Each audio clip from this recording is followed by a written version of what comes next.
Hi everyone, welcome to the lecture on feature extraction and linguistic processing in NLP. So I have given the introduction of NLP in my previous lecture. I will give you the link in the so that you can refer to that link.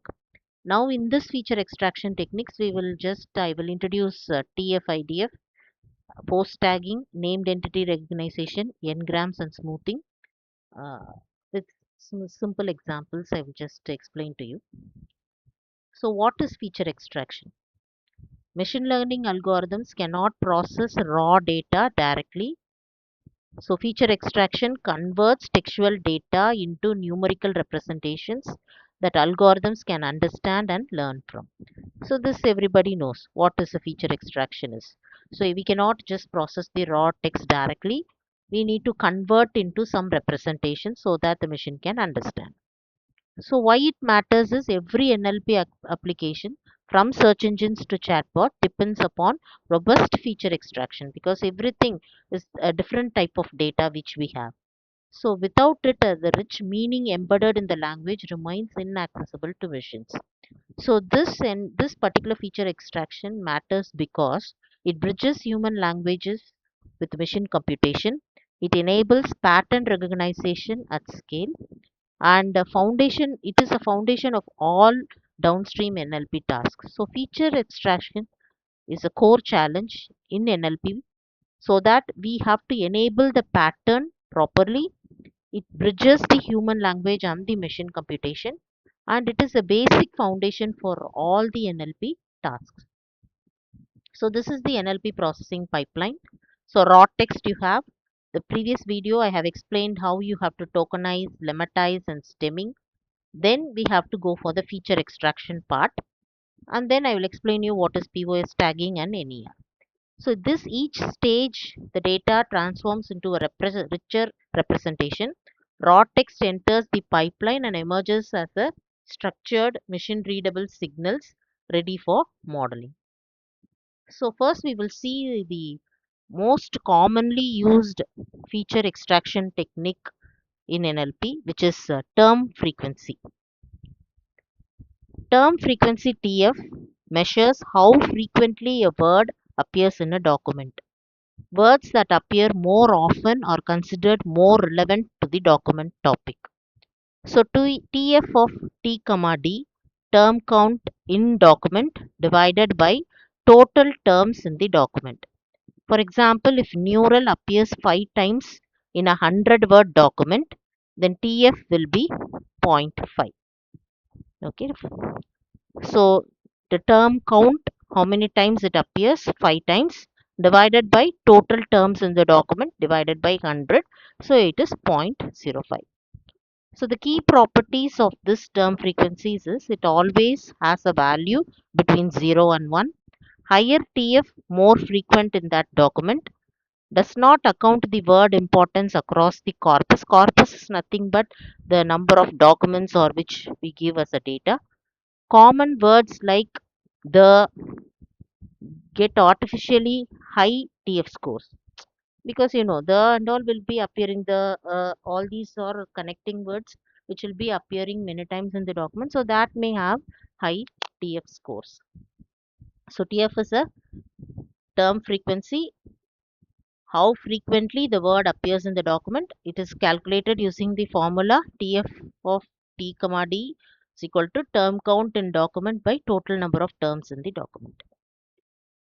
The next one is inverse document frequency, IDF. IDF measures the importance of a word across an entire document collection.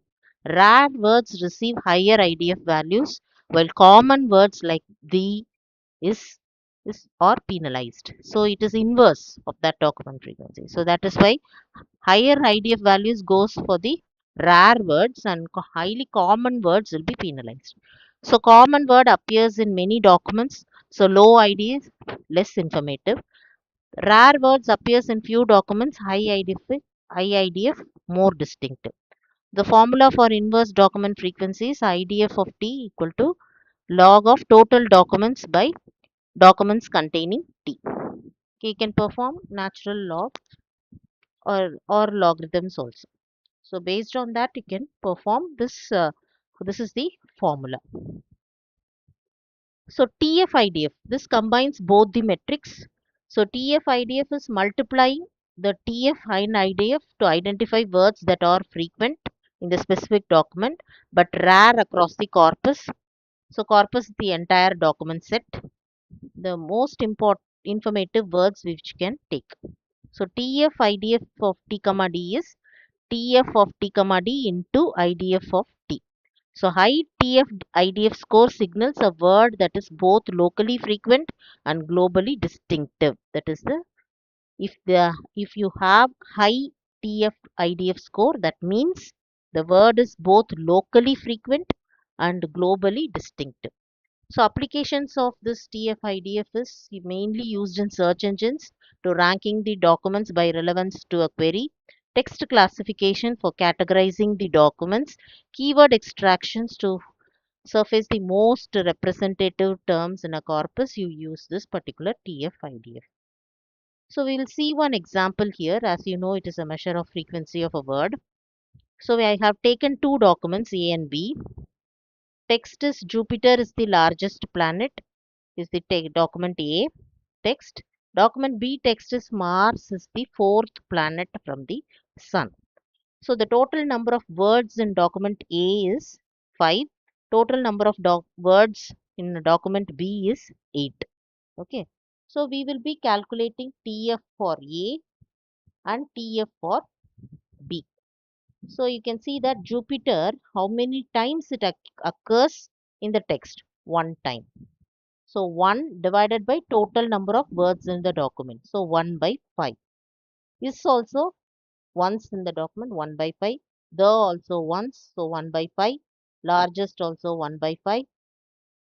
And planet also 1 by 5. But Mars fourth from we have removed it. So we are not using the is the because it's again present there. So only we are taking only whichever is there once. Okay. So Mars fourth from sun. So Mars is not there as a document A itself. So 0, 0, 0, 0. Then TF of B, if you check, Jupiter is not there in the document B. Okay, but is this there in document B? So 1 by 8.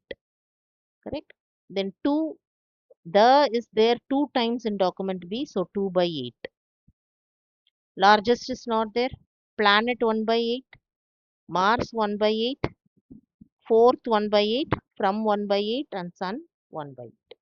So this is how you calculate TF for document A and TF for document B.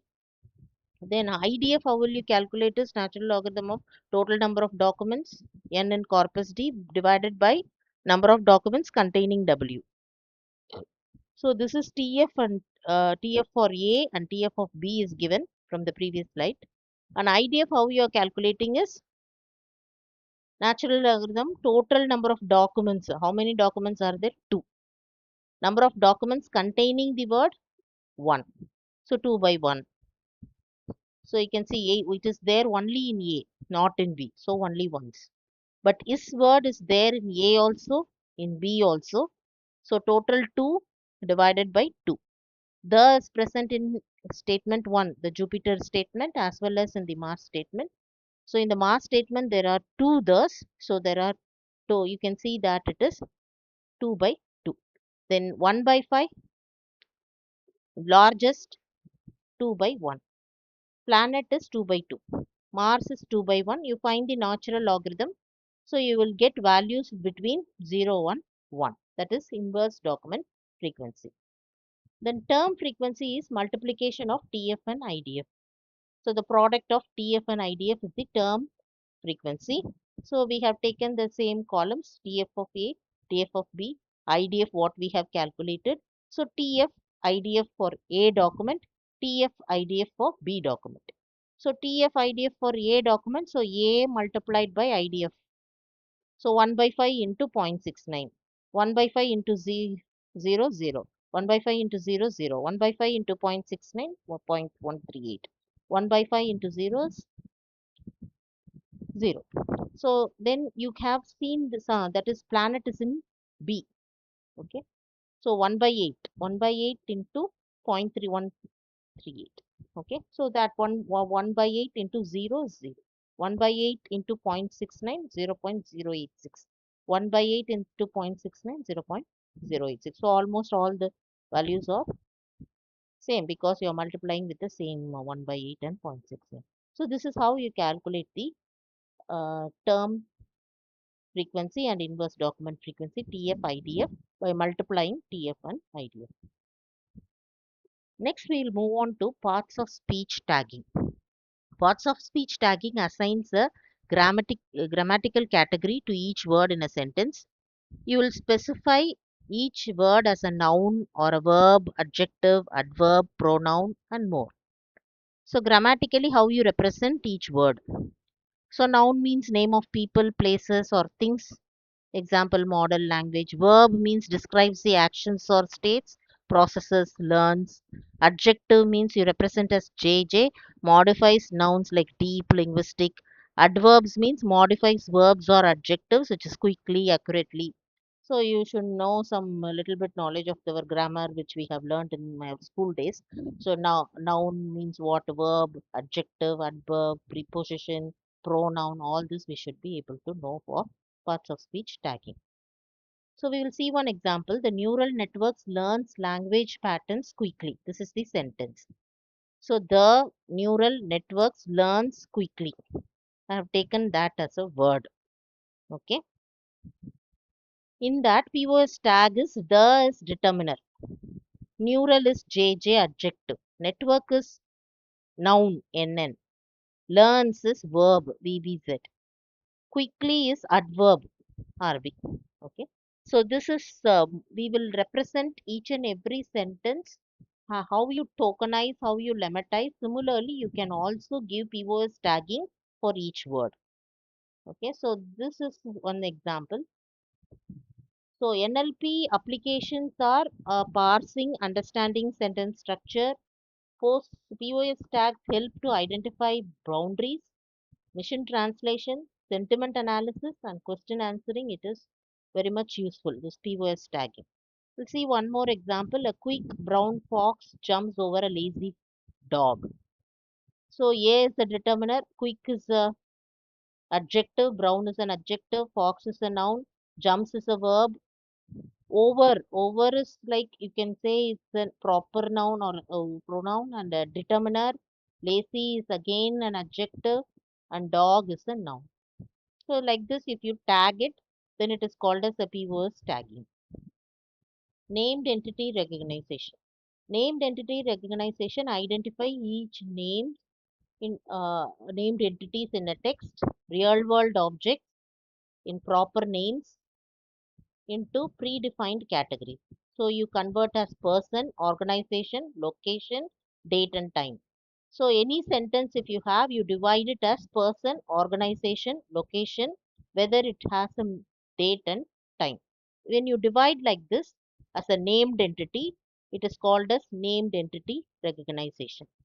So if you see here, example sentences, OpenAI released GPT-4 in March 2023 from its headquarters in San Francisco.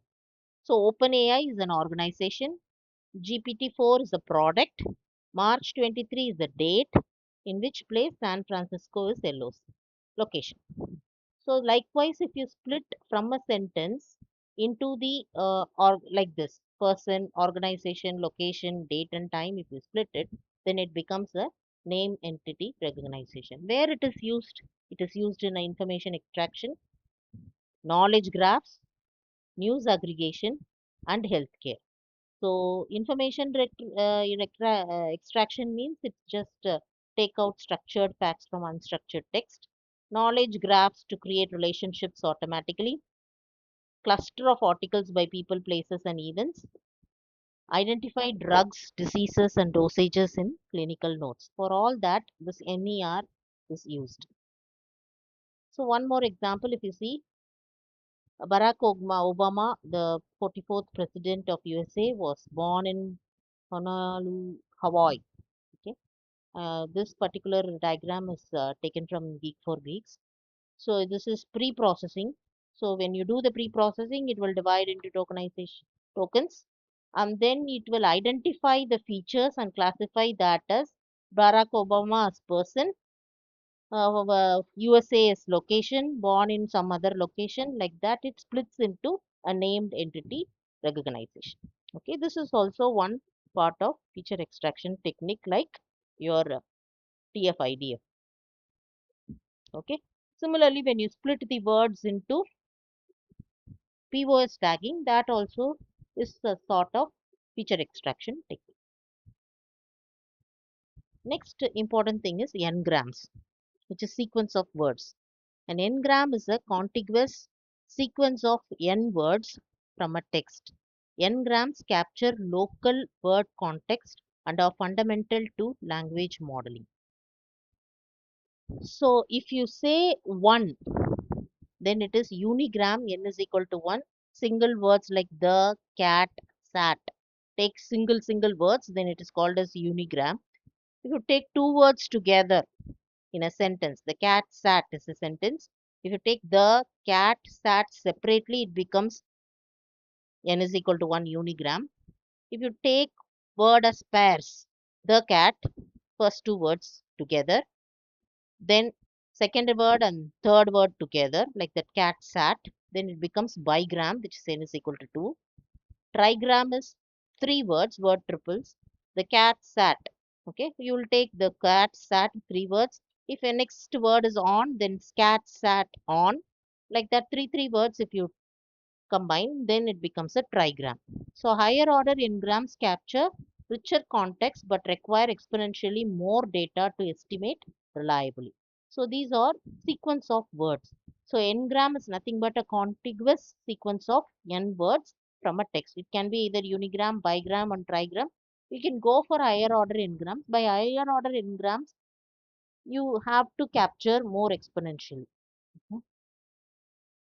So we'll take an n-gram example. The quick brown fox jumps over the lazy dog. So unigram is the quick brown fox, like that. Each word it will come. Bigram is the quick brown fox, quick brown fox, like that. It will combine two words. Trigram is the quick brown fox jumps over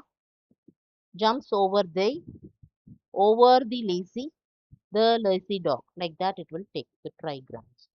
Where it is used, autocomplete words predict the next word in a sequence, spell checking, machine translation, and speech recognition. So in these things, n-gram is used. So this n-grams, when we are using, we need to know about the concept called smoothing. Okay, why we need smoothing? So the language models estimate word probabilities from the training data, but what happens is when you combine the words which with which they are never appeared in training, then the problem occurs. Okay, so the usually when it is in the training data, the combination of words are there, then there is no issue. But if you are using it as a if it is not appeared in training, and if that particular word comes, so the unseen n-grams receive a probability of 0, causing the entire sentence probability to collapse to 0, even if the sentence is perfectly valid.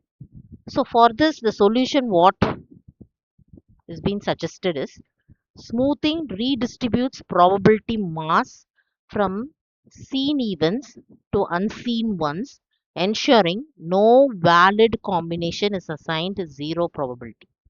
So any valid combination should not be assigned with 0 probability. That is the solution given by smoothing.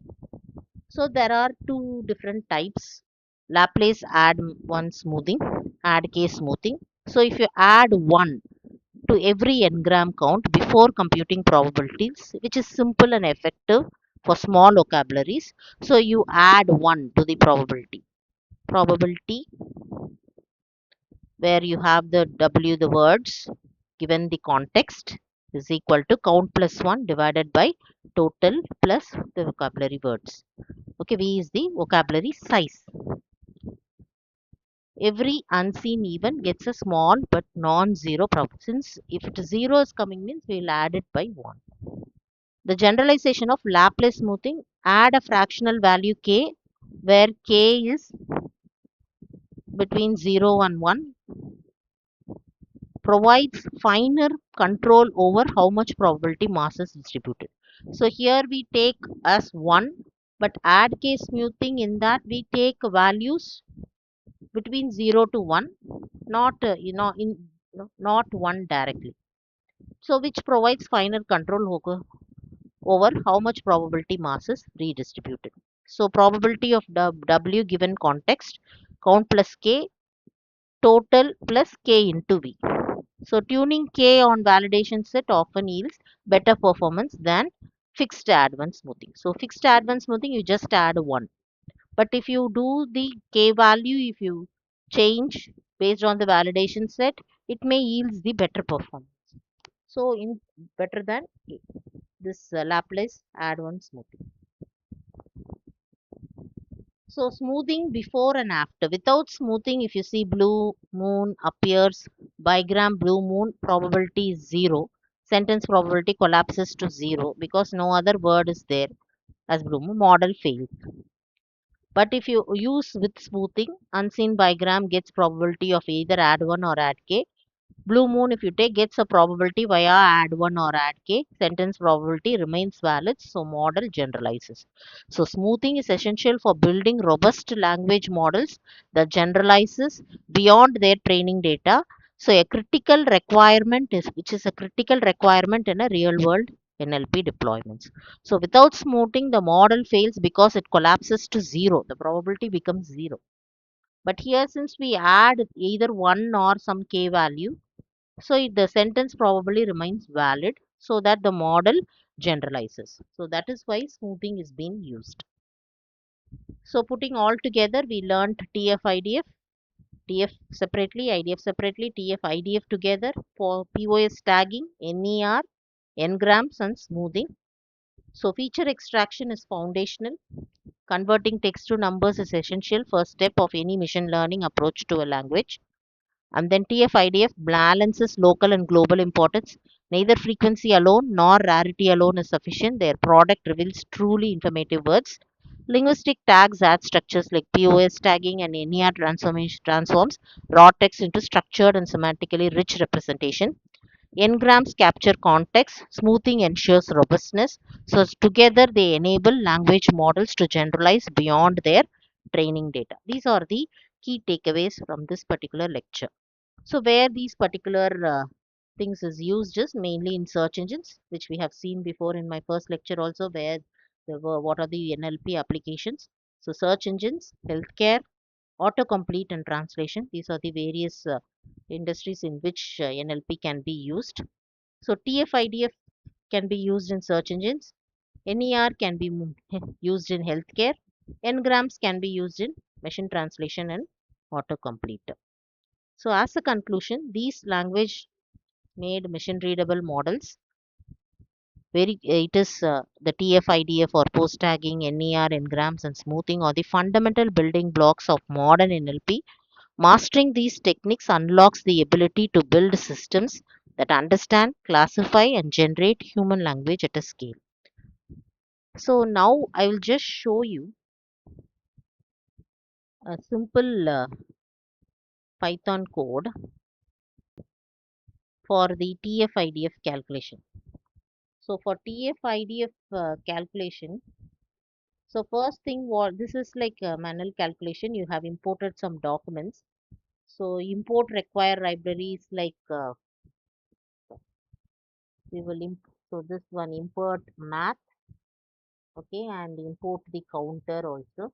You have taken math is used for logarithmic calculation. Counter is imported, but it is not much used in the code. Okay. So documents which we have, I love NLP. NLP is powerful, machine learning and AI. So we have this or the document 1, 2 and 3. We take D1 as Document 1 is yeah, I love NLP. Document 2 is NLP is powerful. Document 3. So total documents we have 3 documents. So we are going to select a term NLP. So we want to calculate the TF IDF score for the word NLP. Okay. So calculate a term frequency words is equal to documents of 0 dot lower split. So document 1 it will be what it will do is it will I love NLP will be converted to lowercase first. Then you split into words I separate, love separate, NLP separate. Then you do the word count term by length of words. So how many terms are there and 3 word count by divided by 3. So it will be number of occurrences of NLP is 1. Total words is 3. So 1 by 3 it will calculate. So TF will become 0.33. Okay, that is what TF answer is 0.333. IDF you calculate N is equal to len of documents. So N is 3. So there are 3 documents. DF is some term in document lower you split for the document. So I love NLP. NLP is there. You are checking for the document in document. 1 times the count is there. So 1. In the second document, it is there 1. But in the third document, it is not there. So total document frequency DF will be 2. So IDF is calculated as math.log n by df. So if you substitute IDF equal to log of so 3 by 2 in total 3 documents, in 2 documents it is present. So log of 3 by 2 will be 1.5, which will be approximately 0.405, which is IDF. Then TF IDF, how will you calculate this? You will multiply TF into IDF. So TF into IDF is 0.333 into 0.405. So you will calculate the value of TF IDF is 0.135. Okay, so NLP appears 0.33 times in a term frequency, 0.405 in IDF, so totally 0.135. This indicates the importance of NLP in document 1 considering the entire document collection. So if the word appears in all the documents, IDF becomes 0. Okay, therefore TF-IDF will be 0. So such words are considered less useful because they do not help to distinguish one document from another. So this is how you calculate the TF-IDF. Okay, thank you so much.